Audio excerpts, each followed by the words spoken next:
Amal yang tertolak. Ibnu Mubarak mengatakan bahwa Khalid bin Ma'dan berkata kepada Mu'az bin Jabal radhiyallahu an, ceritakanlah satu hadis yang kau dengar dari Rasulullah SAW, yang kau menghafalnya dan setiap hari kau mengingatnya lantaran saking keras, halus, dan dalamnya makna hadis tersebut. Hadis manakah yang menurut pendapatmu paling penting? Mu'az menjawab, baiklah akan kuceritakan. Sesaat kemudian, ia pun menangis hingga lama sekali. Lalu ia bertutur, sungguh kangennya hati ini kepada Rasulullah SAW, ingin rasanya segera bersua dengan beliau. Dia melanjutkan, suatu saat aku menghadap Rasulullah SAW. Beliau menunggangi seekor unta dan menyuruhku naik di belakangnya. Maka berangkatlah kami dengan unta tersebut. Kemudian beliau menengadahkan wajahnya ke langit dan berdoa, puji syukur kehadirat Allah yang maha berkehendak kepada makhluknya menurut kehendaknya. Kemudian Rasulullah SAW berkata, sekarang aku akan mengisahkan satu cerita kepadamu yang apabila engkau hafalkan, akan berguna bagimu, tapi kalau engkau sepelekan, engkau tidak akan mempunyai hujah kelak di hadapan Allah. Amal yang tertolak. Hai Mu'az, Allah menciptakan 7 malaikat sebelum Dia menciptakan langit dan bumi. Pada setiap langit ada 1 malaikat yang menjaga pintu, dan tiap-tiap pintu langit itu dijaga oleh malaikat penjaga pintu sesuai kadar pintu dan keagungannya. Maka, malaikat hafazah, malaikat yang memelihara dan mencatat amal seseorang, naik ke langit dengan membawa amal seseorang yang cahayanya bersinar-sinar bagaikan cahaya matahari. Ia, yang menganggap amal orang tersebut itu banyak, memuji amal-amal orang itu. Tapi sampai di pintu langit pertama, berkata malaikat penjaga pintu langit itu kepada malaikat hafazah, tamparkanlah amal ini ke wajah pemiliknya, aku ini penjaga tukang pengumpat, aku diperintahkan untuk tidak menerima masuk tukang mengumpat orang lain. Jangan sampai amal ini melewatiku untuk mencapai langit berikutnya. Keesokan harinya, ada lagi malaikat hafazah yang naik ke langit dengan membawa amal solih seorang lainnya yang cahayanya berkilauan. Ia juga memuji lantaran begitu banyaknya amal tersebut. Namun malaikat langit kedua mengatakan, berhentilah, dan tamparkan amal ini ke wajah pemiliknya, sebab dengan amalnya itu dia mengharap keduniaan. Allah memerintahkanku untuk menahan amal ini, jangan sampai lewat hingga langit berikutnya. Maka seluruh malaikat pun melaknat orang tersebut sampai sore hari. Kemudian ada lagi malaikat hafazah yang naik ke langit dengan membawa amal hamba Allah yang sangat memuaskan, penuh amal sedekah, puasa dan bermacam-macam kebaikan yang oleh malaikat hafazah dianggap demikian banyak dan terpuji. Namun saat sampai di langit ketiga, berkata malaikat penjaga pintu langit yang ketiga, tamparkan amal ini ke wajah pemiliknya. Aku malaikat penjaga orang yang sombong. Allah memerintahkan untuk tidak menerima orang sombong masuk. Jangan sampai amal ini melewatiku untuk mencapai langit berikutnya. Salahnya sendiri ia menyombongkan diri di tengah-tengah orang lain. Kemudian ada lagi malaikat hafazah yang naik ke langit keempat, membawa amal seseorang yang bersinar bagaikan bintang yang paling besar, suaranya bergemuruh, penuh dengan tasbih, puasa, salat, naik haji, dan umrah. Tapi ketika sampai di langit keempat, malaikat penjaga pintu langit keempat mengatakan kepada malaikat hafazah, "Berhentilah, jangan dilanjutkan. Tamparkan amal ini ke wajah pemiliknya. Aku ini penjaga orang-orang yang suka ujub, membangga-banggakan diri. Aku diperintahkan untuk tidak menerima masuk amal tukang ujub. Jangan sampai amal itu melewatiku untuk mencapai langit yang berikutnya, sebab ia kalau beramal selalu ujub." Kemudian naik lagi malaikat hafazah ke langit kelima, membawa amal hamba yang diarak bagaikan pengantin wanita diiring kepada suaminya. Amal yang begitu bagus seperti amal jihad, ibadah haji, ibadah umrah. Cahaya amal itu bagaikan matahari. Namun, begitu sampai di langit kelima, berkata malaikat penjaga pintu langit kelima, "Aku ini penjaga sifat hasud, dengki, iri hati." Pemilik amal ini, yang amalnya sedemikian bagus, suka hasud kepada orang lain atas kenikmatan yang Allah berikan kepadanya.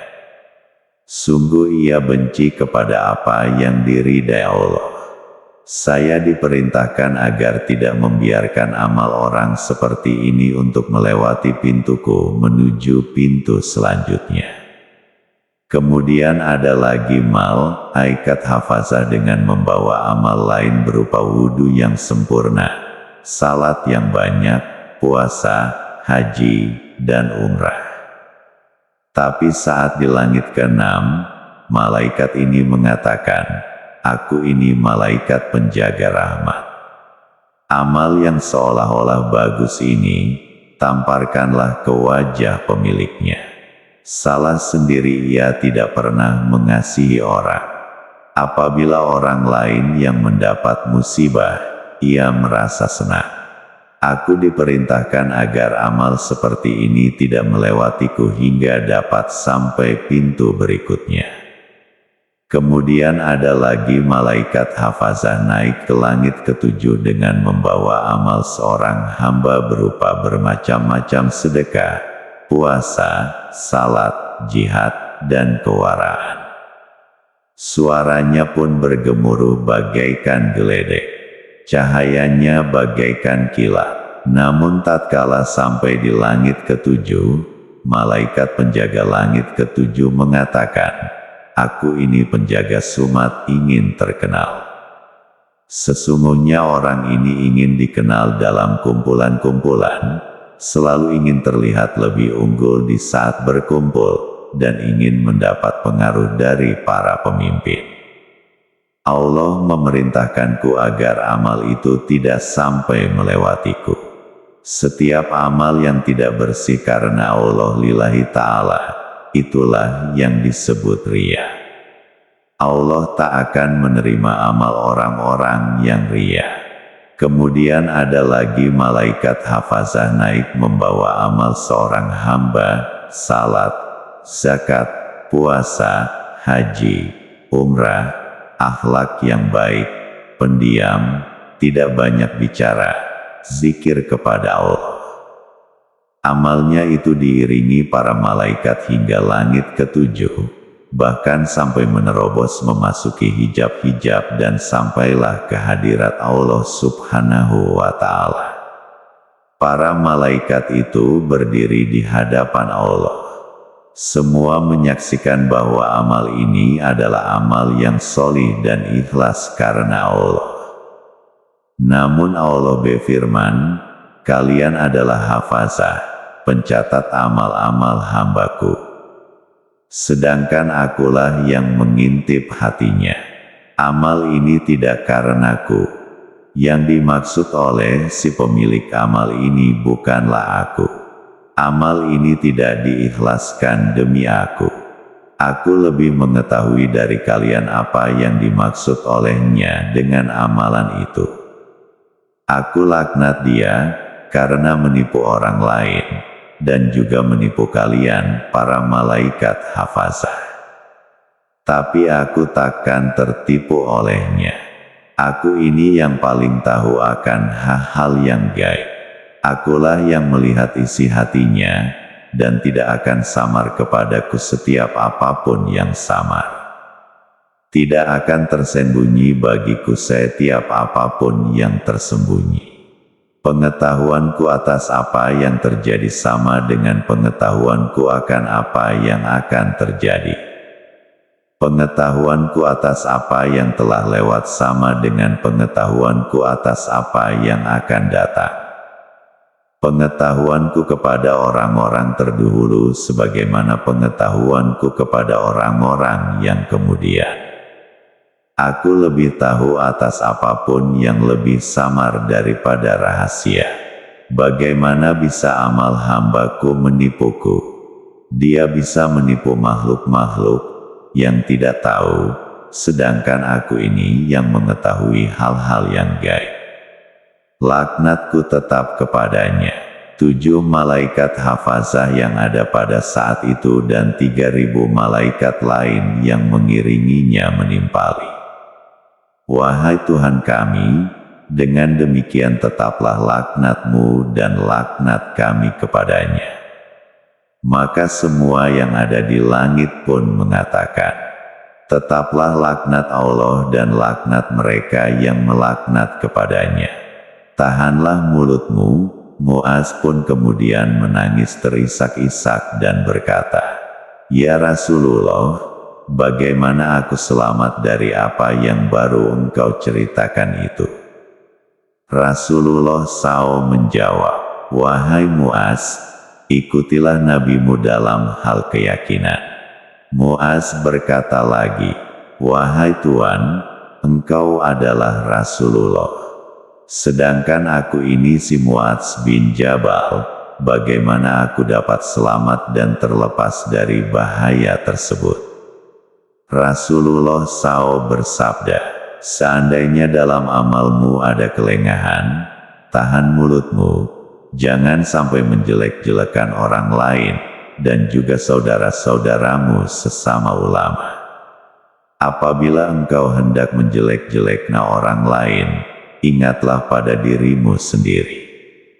Sebagaimana engkau tahu dirimu pun penuh dengan aib, jangan membersihkan dirimu dengan menjelek-jelekan orang lain. Jangan mengangkat diri sendiri dengan menekan orang lain. Jangan ria dengan amalmu agar diketahui orang lain. Janganlah termasuk golongan orang yang mementingkan dunia dan melupakan akhirat. Kamu jangan berbisik-bisik dengan seseorang padahal di sebelahmu ada orang lain yang tidak diajak berbisik. Jangan takabur kepada orang lain, nanti akan luput bagimu kebaikan dunia dan akhirat. Jangan berkata kasar dalam suatu majelis dengan maksud supaya orang-orang takut akan keburukan akhlakmu itu. Jangan mengungkit-ungkit apabila berbuat kebaikan. Jangan merobek-robek pribadi orang lain dengan mulutmu. Kelak kamu akan dirobek-robek oleh anjing-anjing neraka jahanam, sebagaimana firman Allah. Wa nasyitati nasyita. Di neraka itu ada anjing-anjing perobek badan-badan manusia, yang memoyak-moyak daging dari tulangnya.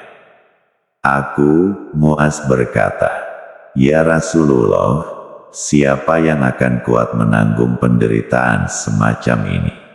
Jawab Rasulullah SAW, Wahai Muaz, yang kuceritakan tadi itu akan mudah bagi mereka yang dimudahkan Allah. Cukup untuk mendapatkan semua itu, engkau menyayangi orang lain sebagaimana engkau menyayangi dirimu sendiri, dan membenci sesuatu terjadi kepada orang lain apa-apa yang engkau benci bila sesuatu itu terjadi kepadamu. Apabila seperti itu, engkau akan selamat, terhindar dari penderitaan itu. Khalid bin Ma'dan yang meriwayatkan hadis itu dari Mu'azrah mengatakan, Mu'az sering membaca hadis ini sebagaimana ia seringnya membaca Al-Quran, mempelajari hadits ini sebagaimana ia mempelajari Al-Quran dalam majelisnya. Jadi amal-amal ibadah kita akan tertolak ketika akan melewati langit, karena di langit ada pintu-pintu dan malaikat penjaga-penjaga pintu itu diperintah menahan amaliyah yang akan melewati langit, dan yang menjadi larangan atau yang menahan amal itu sampai adalah amal-amal tercela.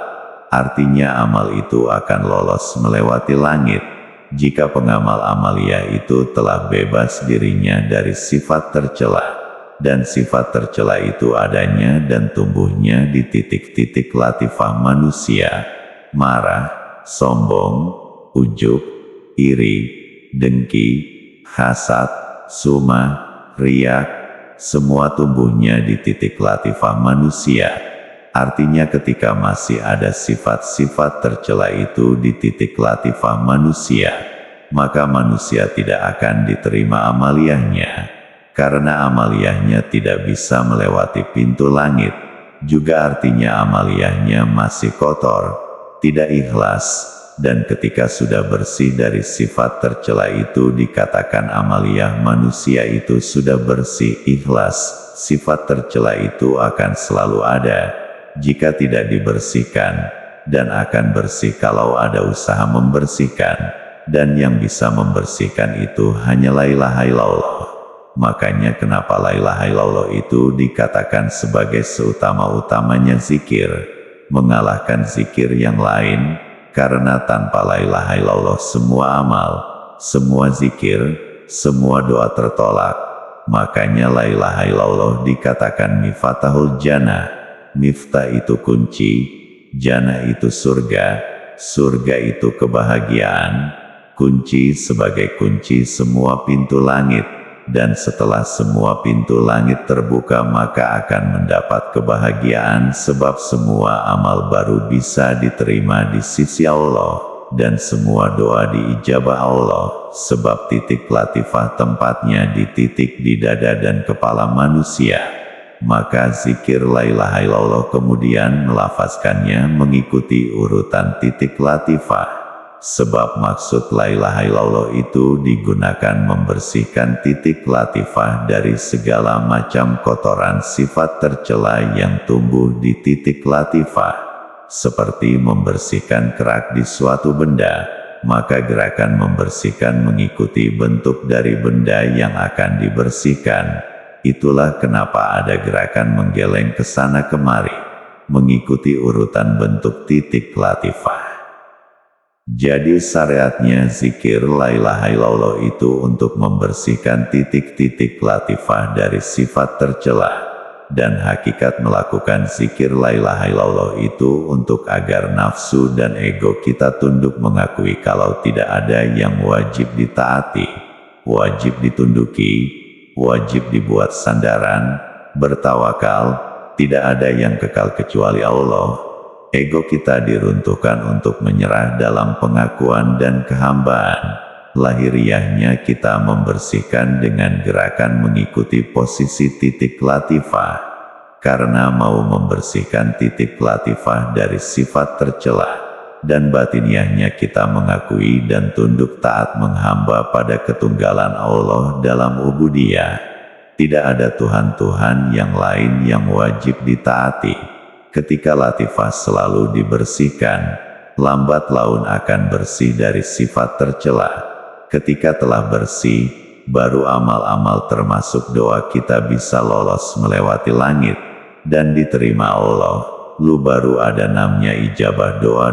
Ini belum pembahasan tingkatan langit, baru membahas kalau amal ibadah tidak akan diterima Allah dan doa kita itu tidak akan diijabah Allah kalau belum melewati pintu langit, dan yang menghalangi pintu langit itu karena di situ ada malaikat yang menjaga pintunya. Yang diberinya TDK boleh menerima amal melewati mereka jika masih ada sifat-sifat tercela di diri yang mengamalkan amaliyah, atau yang berdoa, dan sifat-sifat tercela itu tempatnya di titik latifah orang, dan yang bisa membersihkan ruhani kita itu Allah. Lahiriahnya kita zikir la ilaha illallah, batiniahnya kita mengakui dan pasrah hak mutlak Allah atas ruh kita. Belum tentu masa 1 sampai 10 tahun orang itu bisa membersihkan titik latifah dari sifat tercela. Selama orang itu berkumpul dengan manusia dan berkecimpung dengan manusia, aneka macam sifat tercela itu akan muncul lagi walau berulang kali dibersihkan, karena kecimpung dan bergelut dengan kehidupan orang lain. Anasir jahat dari orang lain bisa menimbulkan rumput sifat tercela yang asalnya sudah mati, tumbuh lagi dan malah bisa menjadi lebih subur dari sebelumnya. Belum lagi iblis dan anak turunnya itu diciptakan Allah dan makanan mereka itu sifat-sifat tercela dari titik latifah manusia, sehingga mereka bersemangat menanam sifat tercela di ladang latifah manusia dan berusaha menyiram dan menyuburkannya dengan berbagai bisikan agar bisa panen. Sebagaimana petani berusaha padi yang ditanam tumbuh subur dan bisa panen melimpah, agar bisa dimanfaatkan hasil panennya, bisa dimakan setelah jelas panen. Iblis juga begitu, mereka berusaha tanaman sifat tercela subur di tanah titik latifah manusia. Dia siram dan dia pupuk, agar panen melimpah. Iri dengki, marah, ujub, sombong, sumah, riak, yang ditanam di titik latifah itu bisa panen, dan mereka bisa makan kenyang. Sebagaimana petani tak mau dilarang ke sawah, karena harapan akan panen melimpah, juga iblis tak mau dilarang mengganggu anak cucu Adam, karena harapan kenyang dari panen yang dia tanam. Manusia juga begitu, jika membersihkan diri dari sifat tercela itu juga akan mendapatkan pahala, dan membersihkan itu makanya digolongkan sebagai sebagian iman. Anadofatu minal iman, bukan minal Islam, tapi minal iman, karena bahasan yang dibahas bersifat ruhani, bukan jasmani, bersifat ruh, tidak terlihat, bukan jasad. Jasad itu hukumnya hukum syariat atau Islam, dan ruh itu hukumnya adalah hakikat atau iman. Isinya Islam itu syariat, isinya iman itu hakikat. Karena yang dibersihkan itu latifah ruh, maka dinamakan nadofah itu minal iman bukan minal Islam. Karena bukan lahiriah yang dibahas tapi batiniah. Dan siapa yang rajin membersihkan diri, membersihkan titik latifahnya, dengan sendirinya akan naik derajat insaniyahnya ke derajat kewalian, dari derajat orang biasa menjadi derajat kekasih Allah. Karena innallaha yuhibbu tawwabina wa yuhibbul mutatahhirin, Allah cinta kepada orang yang bertaubat dan cinta kepada orang yang membersihkan diri. Tandanya apa kalau orang itu kekasih Allah? Tandanya apa kalau orang itu sudah menembusi langit 7? Tandanya setiap doanya diijabah Allah, sudah lewat langit 7, sebab sudah bersih latifahnya, doanya dan amalnya sampai kepada Allah, dan diijabah doa itu, dan itu sebagai bukti orang itu masuk menjadi kekasih Allah. Seperti orang itu cinta pada seorang gadis, akan dipenuhi permintaan si gadis yang dicintai, sebagai wujud tanda cinta, untuk amal ibadah bisa menembus langit itu bukan dengan kita naik ke langit, tapi dengan membersihkan titik latifah kita dari sifat tercela. Sebab sifat-sifat tercela itulah yang menghalangi amal ibadah sampai kepada Allah. Semoga paham. Sang Kiai.